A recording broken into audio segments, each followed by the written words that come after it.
Orígenes e historia de la pedagogía comparada. La pedagogía comparada es la encargada de estudiar las semejanzas y diferencias de los aspectos educativos entre países o regiones, ya sea de manera momentánea o en diferentes épocas históricas. La pedagogía comparada permite ampliar nuestras perspectivas, conocer los sistemas educativos de otros países y nuestra situación respecto de los mismos.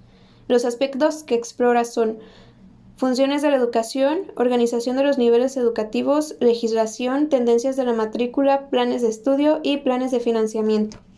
Las etapas de la pedagogía comparada son: número 1, etapa estructural. En esta se establecen sus principios metodológicos. Número 2, periodo de encuestadores, de los años de 1830 a 1914. Número 3, periodo de sistematizaciones teóricas, en los años 1920 a 1940. Y número 4, periodo prospectivo, después de la Segunda Guerra Mundial.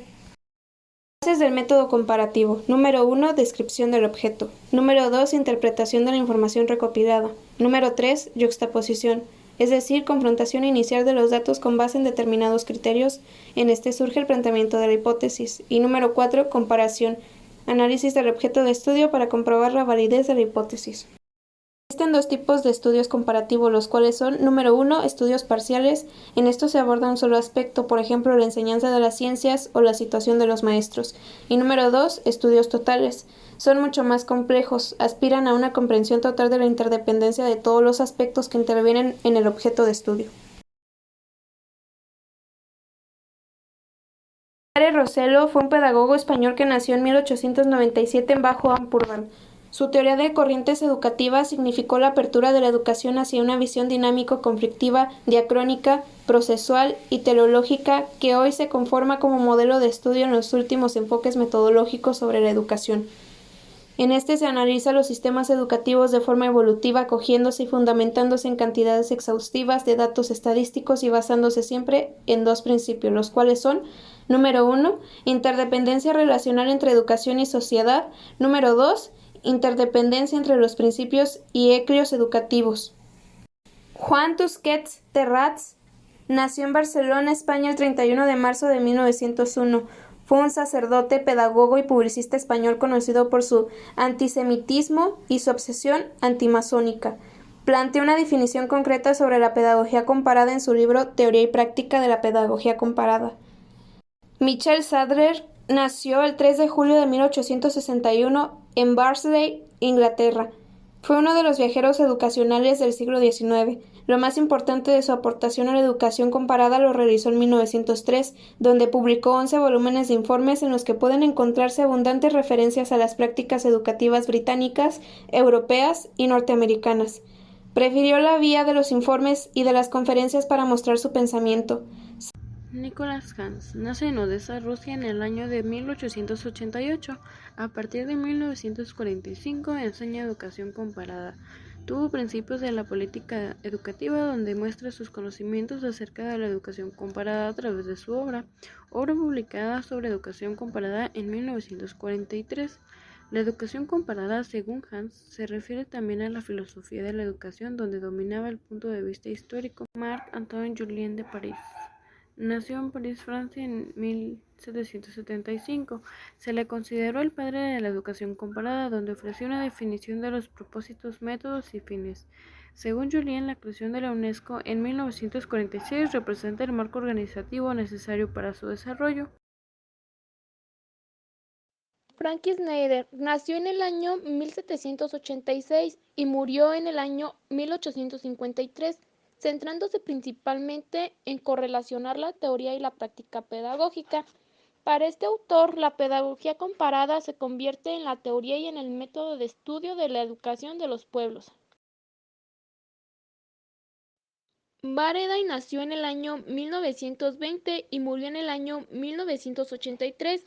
La posición que nos ofrece es para nosotros más interesante, puesto que en su afán de adecuar los estudios educativos a los avances de las ciencias próximas a la pedagogía, basa su método en la interpretación y evaluación de datos pedagógicos a nivel histórico, político, económico y social. La teoría de sistemas y la educación. La teoría general de sistemas fue definida por Lockwood van Bertalanffy. En esta obra desarrolla el estudio de características y propiedades que posee un sistema para así posibilitar la operatividad de su enfoque. Nos presenta una doble finalidad, aparentemente contradictoria, que es posibilitar la unidad de la ciencia y afianzarse como metodología de la interdisciplinidad. Sus dos objetivos anteriormente enunciados son consecuentes, puesto que si se alcanzan verdades válidas para cualquier ciencia, forzosamente podrán ser aplicadas a diversos enunciados científicos. La teoría de sistemas, en su calidad de lenguaje científico, realiza un procedimiento de la realidad a partir de ejercicios de unificación y diversificación, lo que supone aplicar una forma de pensamiento que puede caracterizarse por las siguientes notas. 1. Su punto de partida es considerar la ciencia en cuanto a núcleos diferenciados de realidades, que es la base de la diversidad. 2. Su objeto es clarificar los aspectos comunes de las diversas realidades científicas, que son la base de la unificación. 3. Puede lograrlo estudiando los procesos relacionales entre los elementos conformadores de la realidad, que son los ejercicios de diversificación. 4. Pretende integrar estos estudios en un cuerpo único de conocimientos, que son los ejercicios de unificación. Y 5. Posee, en consecuencia, una visión sistémica, relacional y unificadora del universo, que es la dialéctica diversidad-unidad.